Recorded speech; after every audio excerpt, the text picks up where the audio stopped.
근데 저도 악플을 받아본 적이 있거든요. 아, 그래요? 예. 네. 이게 정신적인 충격이 너무 커서 저는 실제로 를 진행을 한 적이 있습니다.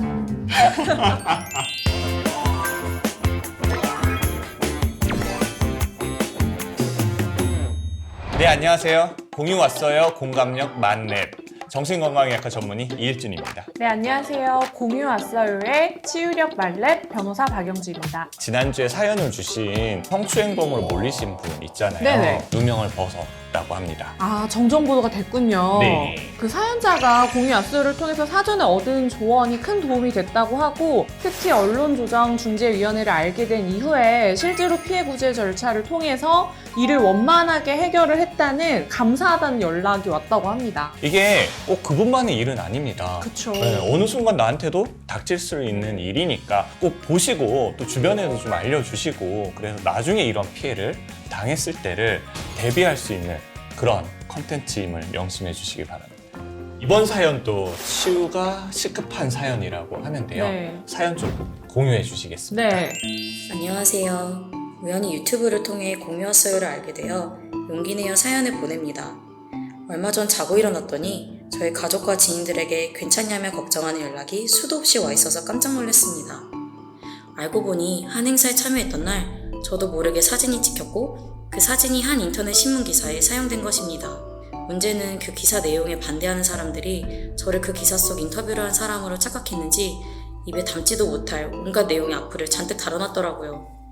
심지어 몇몇 사이트에서는 제 사진을 사용하고 합성해 장난을 쳤습니다. 온갖 악플에 합성까지 온몸에 소름이 쫙 돋았습니다. 저는 행사 당일에 기자가 제 사진을 찍고 있는지도 몰랐고 그 이후에 저한테 이렇게 사진을 찍었는데 기사에 실어도 괜찮겠냐는 이야기를 전혀 듣지 못했어요. 만약 제 사진이 기사에 쓰이는 걸 알았다면 절대 허락하지 않았을 겁니다. 그날 이후 제 일상은 완전 망가졌습니다. 구체적인 외모 평가와 비하는 기본, 부모님까지 거론하는 악플 내용이 머리에서 떠나질 않네요. 또 길을 지날 때도 혹시 누가 날 찍고 있진 않을까 두리번 대보는 합니다. 제발 그 기사를 삭제하고 싶은데 방법이 없을까요? 제가 상황을 한번 정리를 해보겠습니다.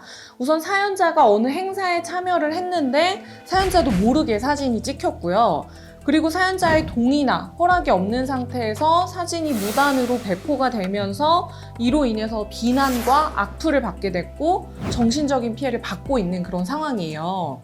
그럼 이건 법적으로 어떤 피해를 받았다라고 이야기를 할 수 있을까요? 초상권 침해라고 할 수 있습니다. 초상권이란 거는 자신의 초상이 허가 없이 촬영되거나 공표되지 않을 권리를 말하는데, 언론중재법 제5조 1항에서는 언론이 보도 과정에서 초상권을 침해해서는 안 된다고 정하고 있고요. 이런 초상권이 침해된 경우는 불법 행위를 구성하기 때문에 불법 행위를 원인으로 한 손해배상 청구까지도 가능합니다. 초상권 침해를 판단하는 핵심이 뭔지 좀 알려주실 수 있으실까요? 초상권이라고 하면 특정인을 식별할 수 있는 그 표지를 기준으로 해서요. 이 사람의 동의가 있었는지 없었는지가 가장 큰 기준이 됩니다. 동의를 받았느냐, 네. 동의를 받지 않았느냐, 네. 이게 핵심이 될 수 있다고 볼 수 있겠네요. 네, 그리고 뭐 실제로 동의가 있었다 하더라도 조건부 동의였을 수 있잖아요. 조건부 동의 사실 살짝 어려운 감도 있는데 혹시 예시가 있을까요? 실제로 그 피아노 연주하는 장면을 촬영을 하겠다라고 했을 때 우리가 피아노 촬영하는 장면을 촬영하는 거는 오케이지만 내 얼굴이 식별되는 건 원하지 않으니까 얼굴을 좀 이렇게 흐림 처리를 해서 나가는 건 괜찮다라고 했는데 흐림 처리가 전혀 되지 않았다면 사실 이건 동의를 받은 거라고 할 수가 없거든요. 네. 이런 경우는 초상권 침해에 해당하고 실제로 손해배상 책임까지 인정된 판례가 있었습니다. 그러니까 당사자가 동의한 내용만 그쵸. 낼 수 있다, 네네. 이렇게 보면 되겠네요. 악플이 손가락 살인자라고 불린다고 하더라고요. 그만큼 피해가 엄청난 중대한 범죄라고 생각하는데 그 악플이 사람한테 미치는 정신적인 충격은 어느 정도인가요? 사실 우리가 나라는 사람을 생각을 할 때 구성하는 요소가 두 가지가 있거든요. 내가 스스로 생각하는 나, 또 다른 사람들이 나를 어떻게 생각하지라는 나가 있는데, 지난 역사에서 우리가 이렇게 아주 많은 사람들과 함께 했던 시기가 얼마 안 돼요. 우리는 아주 소수의 집단에서 생존했던 게 대부분의 시간이었단 말이에요. 어떤 인지적인 크기에서 몇십 명이 나를 욕한다라는 신호를 보면 이거는 당하는 입장에서는 세상 모든 사람들이 나를 미워하는 맞아요. 느낌이거든요. 원장님 본인이 인터뷰하시거나 기고문 쓰시거나 했을 때 밑에 이렇게 댓글 달리면 다 보시죠? 그렇죠.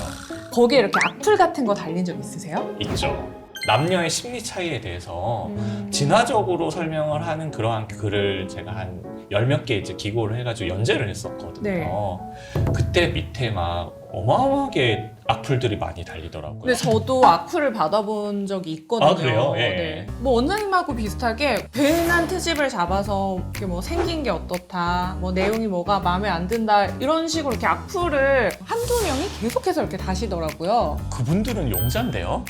왜냐하면 정신과 의사는 건드려도 지가 뭐라고 변호사를 건드려 큰일 날 일인데? 이게 정신적인 충격이 너무 커서 진정이 잘 안 되더라고요. 그래서 저는 실제로 형사 고소를 진행을 한 적이 있습니다.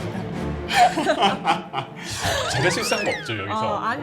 변호사님한테. 원래 그런 사람이 아닌데, 그러니까 저도 너무 정신적인 충격이 크니까 이게 법적인 조치를 해야겠다는 생각이 들더라고요. 오늘 여러분들 하나 배우셨을 것 같습니다. 오늘 이 영상에 악플 다시 마십시오. 딱 걸렸습니다. 오늘은 어떤 방법으로 해결할 수 있는지 좀 설명을 해 주실 수 있으실까요? 언론중재위원회에 조정 신청하는 것을 가장 추천드리는데요. 우선은 말씀하신 것처럼 굉장히 빠르고요. 그리고 굉장히 절차도 간편하고, 그리고 무엇보다도 무료로 이런 절차를 이용할 수 있다는 점에서 장점이 있는 것 같고요. 언론중재위원회를 통해서 신청을 하면은 이 불법 행위에 대해서 내가 손해배상을 받고 싶다 생각하면 손해배상도 청구를 하실 수가 있고, 내 사진이 더 이상 열람되지 않도록 해달라 이런 요청까지도 모두 받아들여질 수가 있는 제도이기 때문에 굉장히 손쉽게 이용할 수 있는 제도라고 할 수 있고요. 언론중재위원회의 장점은 딱 이 두 가지인 것 같아요. 빠르다. 네, 그리고 무료다. 그쵸. 네. 근데 이 두 가지면 끝 아닙니까? 정말 큰 장점이죠. 네. 네, 그리고 이 상담자분이 굉장히 정신적인 피해가 컸을 것 같은데 뭐 위로나 치유의 한마디 같은 거 해주실 수 있을까요? 딱 떠오른 사자성어가 있었습니다. 어떤 네. 건가요? 동병상련. 네, 저도 악플에서 상처를 받아봤고, 네, 그래서- 저도 받아봤고. 네, 여기 변호사님도 받아보셨고, 저도 받아봤기 때문에 아는 거고요. 만약에 이 피해 정도가 너무 심해서 내가 일상생활을 하기 어렵다 하면 또 가까운 정신과 병원에 방문을 하셔가지고 도움을 받으시면 좋을 것 같습니다. 언중위에서 신고가 접수가 되면 14일 이내에 해결하는 게 원칙이거든요. 그만큼 빠르게 진행을 할 수 있기 때문에 참고하시면 좋을 것 같습니다. 네, 언론의 시대를 살고 있는 우리가 잊지 말아야 할 원칙들이 있죠. 네, 제일 중요한 건 우리 공이 왔어요를 꼭 보시고 미리 공부를 하셔야 된다는 거.